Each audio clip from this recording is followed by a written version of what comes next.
প্রিয় বন্ধুরা কেমন আছেন? তা আজকে যে বিষয়টা নিয়ে আলোচনা করব সেই বিষয়টা হচ্ছে আপনি যখন সৌদি আরবে আসবেন, কিন্তু এই জিনিসটা আপনার মাথায় ঘুরপাক খায় যে সৌদি আরবে এসে আমি কিছু কেনাকাটা করব। যে বাজার সদাই বা কিছু ফল ফ্রুট বা ইত্যাদি সামগ্রী যা ছোটখাটো খাবার। তা কিভাবে কিনবেন? আসলে আপনি তো ভাষা জানেন না। আর ভাষা না জানলে কিন্তু একটা আ আ সমস্যা হয় যে কি বলবো, কিভাবে নেবো?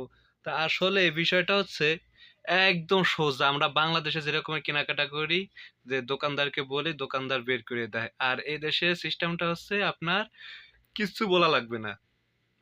দোকানদারকে কিছু বলা লাগবে না। শুধু আপনি দোকানে যাবেন।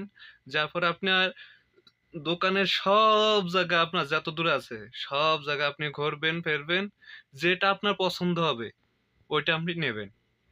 আর আপনি কার্ডেও বাংলাদেশ থেকে যখন আপনি আসবেন, ওই সময় আপনি কিছু ডলার এন্ডোজ করে নিয়ে আসবেন।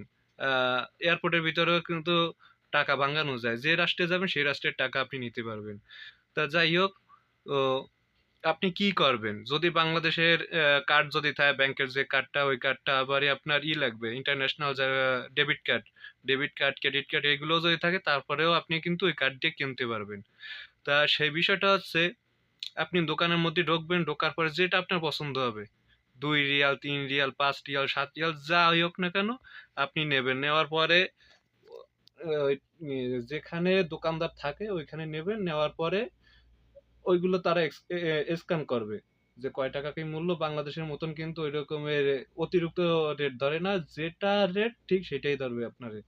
ধরার পরে ওইটা বলে দেবে ওরা। যে 10 রিয়াল, 4 রিয়াল, 5 রিয়াল এরকমের বলবে। বলার পরে আপনি ওইটা নেবেন, নিয়ে পরে আপনি চলে যাবেন। এইটুকু হচ্ছে কাজ।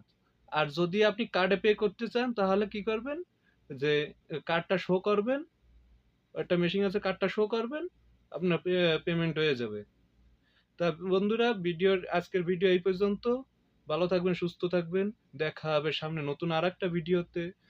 ধন্যবাদ।